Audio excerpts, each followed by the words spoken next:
Good day, students, and welcome to our English digital class.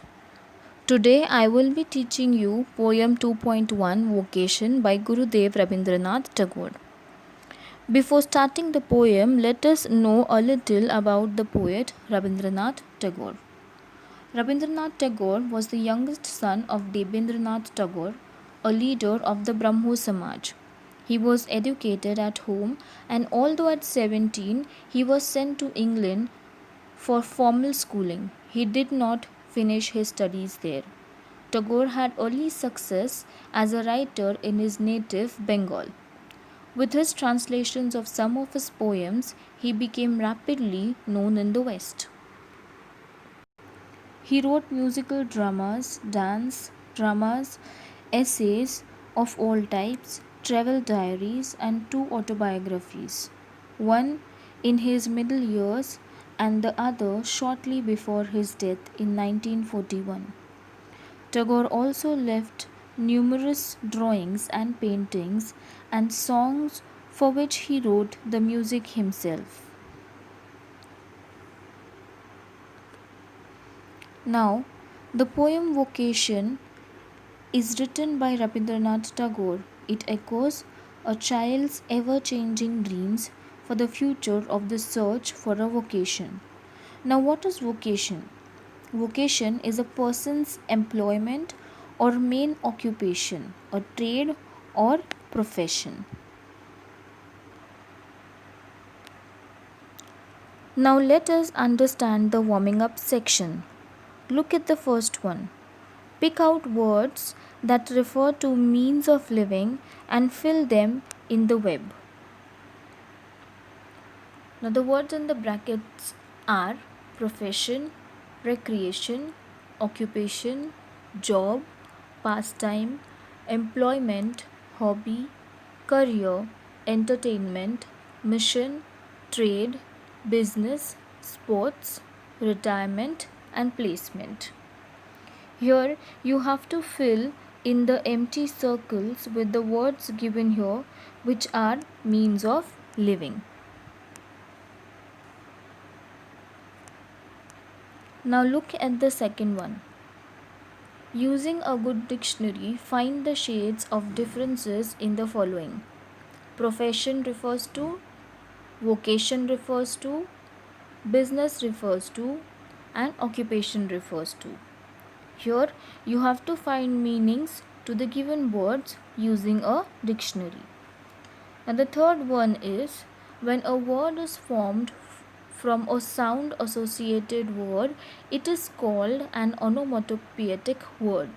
For example, bang, tap, tinkle, crash, whistle, etc. If an onomatopoeic word occurs in the lines of a poem, the figure of speech in that line is onomatopoeia. Write down 8 to 10 onomatopoeic words on your own. Now, what is onomatopoeia? The formation of a word from a sound. It is a process of creating a word that phonetically imitates, that is, copies the sound that is described. Such a word itself is called an onomatopoeic word.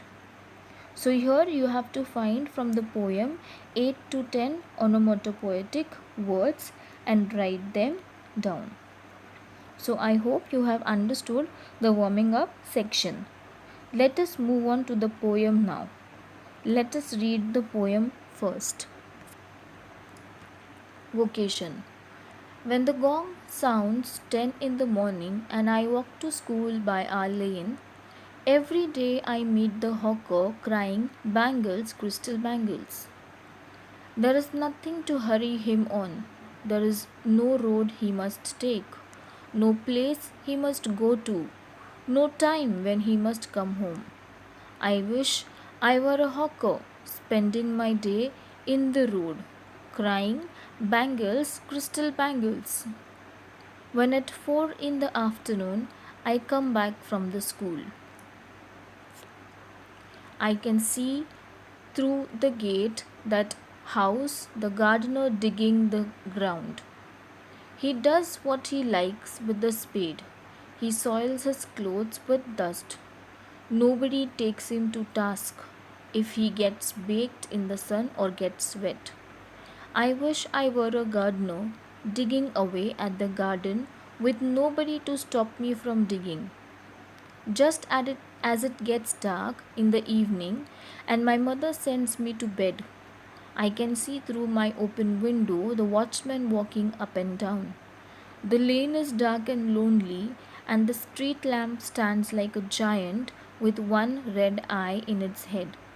The watchman swings his lantern and walks with a shadow at his side, and never once goes to bed in his life.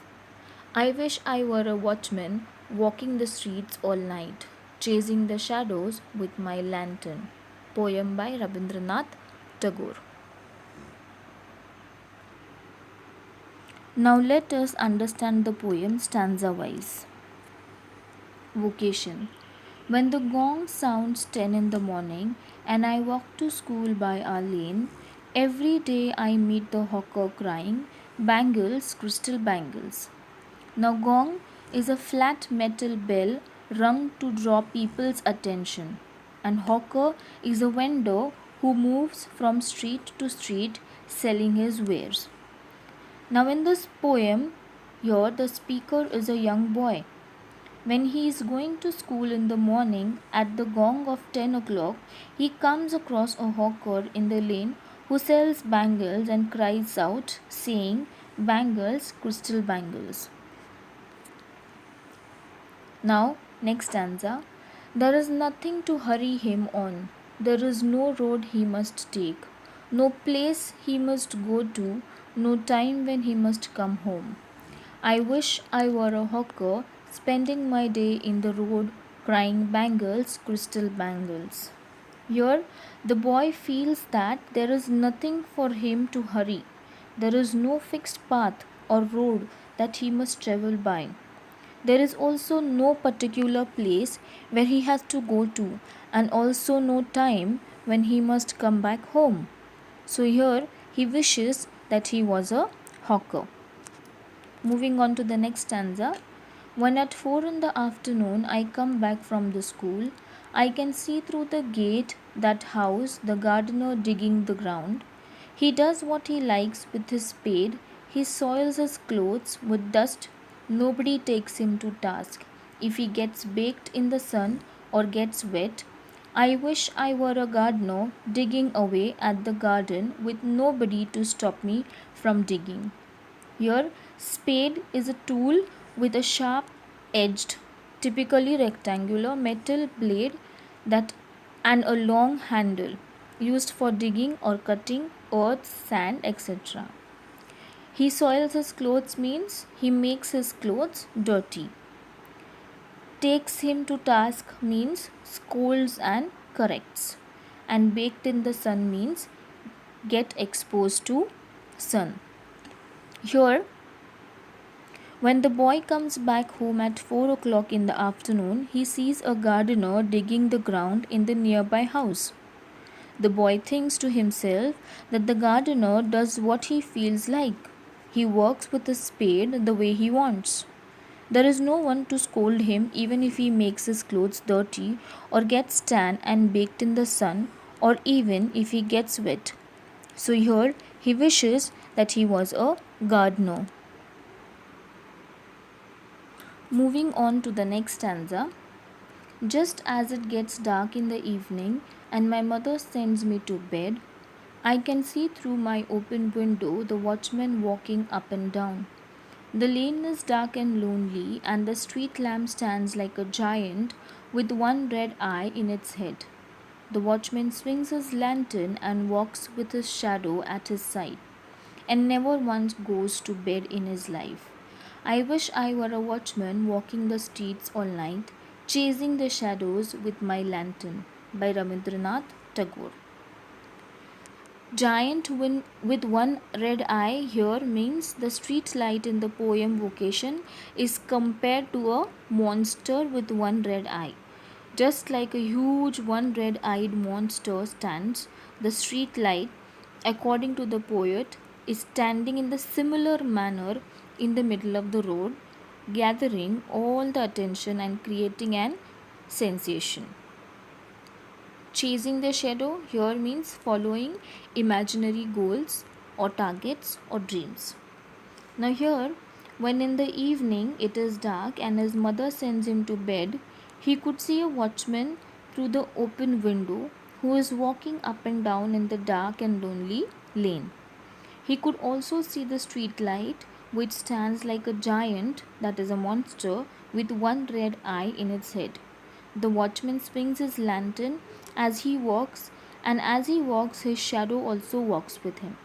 The boy thinks that the watchman never goes to bed. So here he wishes that he was a watchman walking freely at night and chasing away all the shadows with the light of his lantern. Now, in this poem, we get the message about the boy, that the boy is willing to have a complete freedom and wants to have a carefree life. So, I hope you all have understood the poem.